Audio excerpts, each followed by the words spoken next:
말씀은 역대상 17장 11절 12절 두 절 말씀입니다. 내 생명의 연한이 차서 내가 조상들에게로 돌아가면 내가 내 뒤에 내 씨 곧 내 아들 중 하나를 세우고 그 나라를 견고하게 하리니 그는 나를 위하여 집을 건축할 것이요 나는 그의 왕위를 영원히 견고하게 하리라. 사울과 다윗은 각각 하나님의 나라를 세우려 했습니다. 그러나 차이점이 있습니다.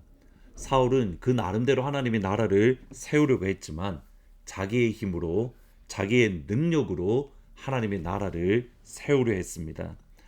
사울은 그의 평생 동안 블레셋과의 전쟁이 있었습니다.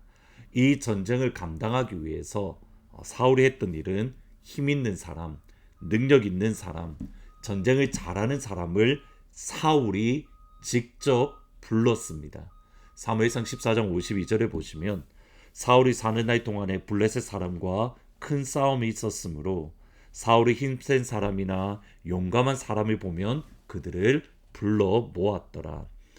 사울은 자신의 힘으로 자신의 능력으로 하나님의 나라를 세우려고 했지만 그러나 근본적으로는 자기의 나라를 세워갔습니다. 자기의 힘으로 하나님의 나라를 세우는 것이 아니라 자기의 힘으로 자기의 나라를 세웠던 겁니다. 다윗도 평생에 하나님의 나라를 세우려 했는데 다윗은 자기의 힘으로 감당하는 것이 아니라 하나님이 보내주신 사람과 함께 하나님의 나라를 이루어 가려 했습니다. 예를 들어서 사무엘상 22장 2절에 보시면 환난당한 모든 자와 빚진 모든 자와 마음이 원통한 자가 다 그에게로 모였고 그는 그들의 우두머리가 되었는데 그와 함께한 자가 400명 가량 되었더라.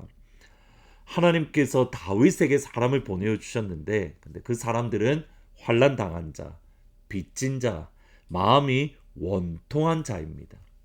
세상의 관점에서 보면 이러한 사람들과 함께 하나님의 나라를 이루어간다 말이 안 됩니다. 그런데 이들을 하나님께서 다윗에게 보내셨고 이들을 통해서 하나님은 하나님의 나라를 이루어 가십니다. 왜냐하면 성령께서 이들을 옷 입혀 주셨기 때문입니다. 오늘 보면 12장 8절에 18절에 보시면 그때의 성령이 30명의 우두머리 아마새를 감쌌다. 다윗이 찾아왔던 베냐민의 지휘관 아마새를 성령 하나님이 감싸 주셨다. 여기 감싸다라는 말은 옷을 입다라는 뜻입니다. 아마새는 성령 하나님으로 옷을 입었던 겁니다. 이렇듯이 하나님의 나라는 하나님이 직접 세워가는 나라입니다. 오늘 본문에도 이것이 잘 드러납니다. 다윗이 전쟁에 어느 정도 마무리되었을 때에 그는 하나님의 성전을 기억을 합니다. 자신은 백합목 궁궐에 머물면서 하나님은 장막에 거주하는 것이 그의 마음이 쉽지 않았던 겁니다. 그래서 선지자를 불러서 내가 하나님의 성전을 지으려고 합니다.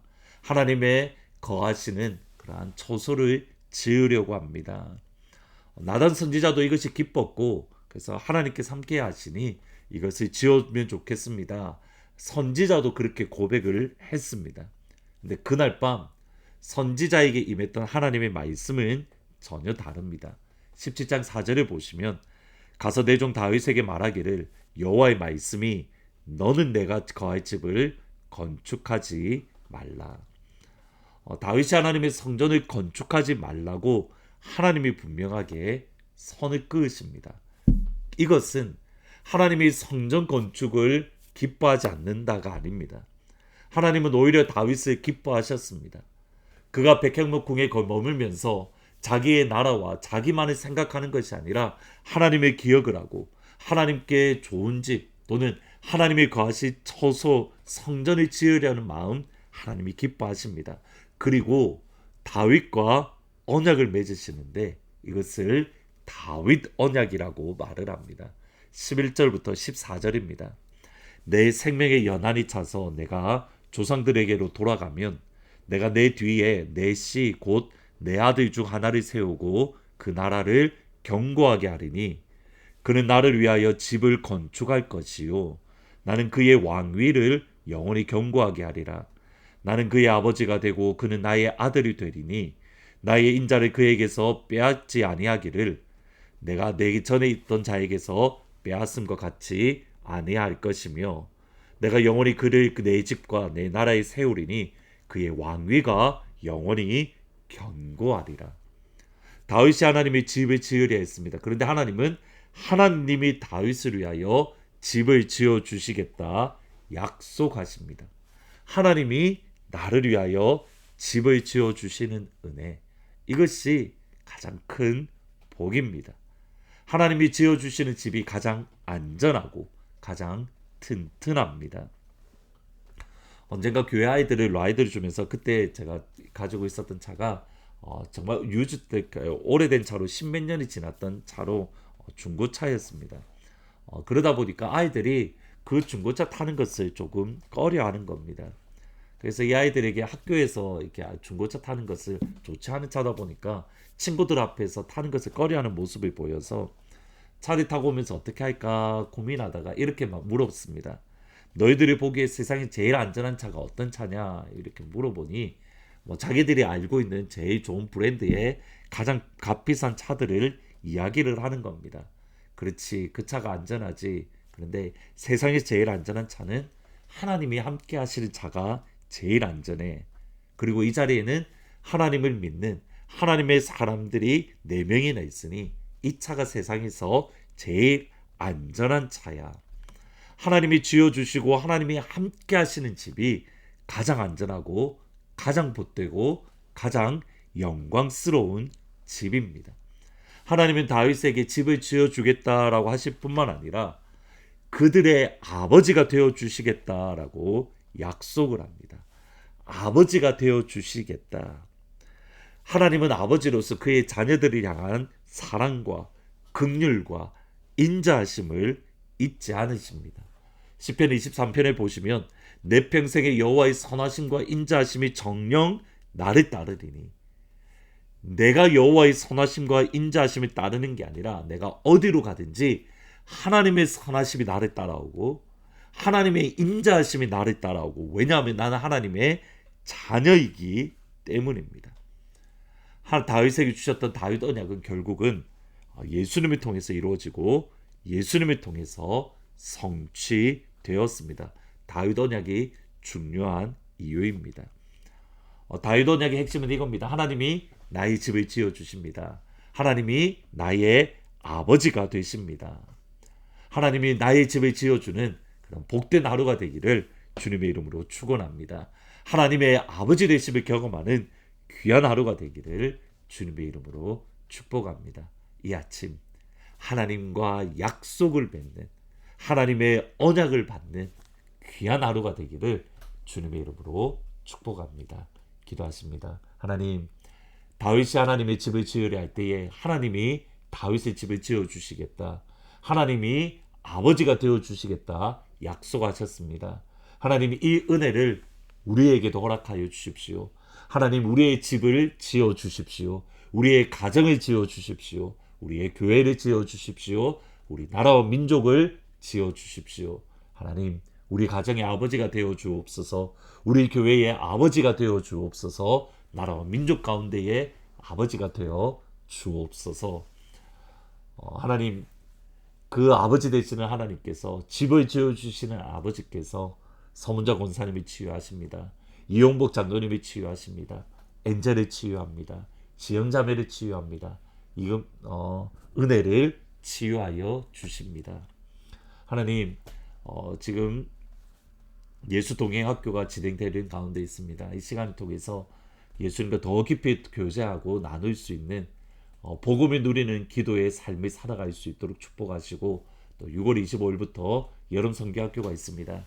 우리의 자녀들이 주님을 만나고 주님을 경험하고 복음을 들음에 변화가 일어나는 귀한 축복을 허락하여 주옵소서. 예수님의 이름으로 기도합니다. 아멘. 주님께서 집을 지어주시고 주님이 아버지가 되시는 귀한 하루가 되기를 주님의 이름으로 축복합니다. 오늘 저녁 8시에 월요 저녁 기도 시간에 뵙도록 하겠습니다. 온 땅이여 주님께 외쳐라. 능력과 위엄의 왕 되시 소리쳐 주의 이름을 높이리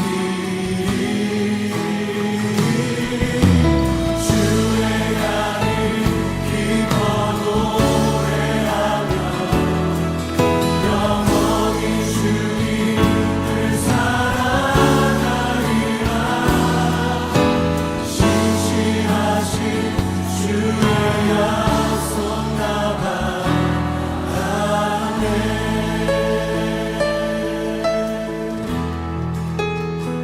내 구주 예수님 내 구주 예수 주 같은 분 없네 내 평생에 찬양하리 놀라운 주의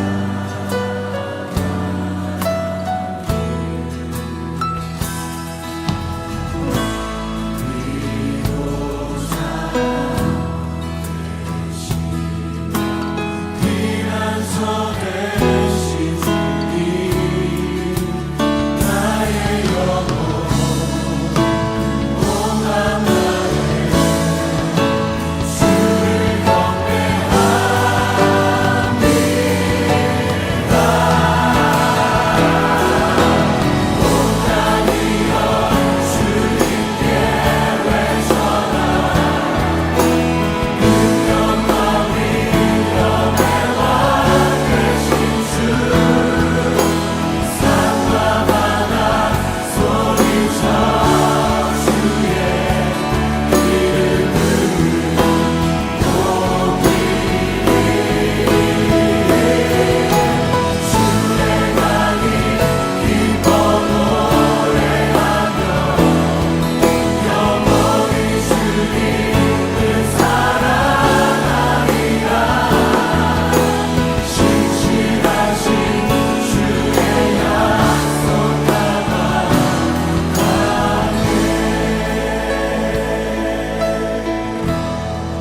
우리 자매들이 고백하겠습니다. 내 구주 예수님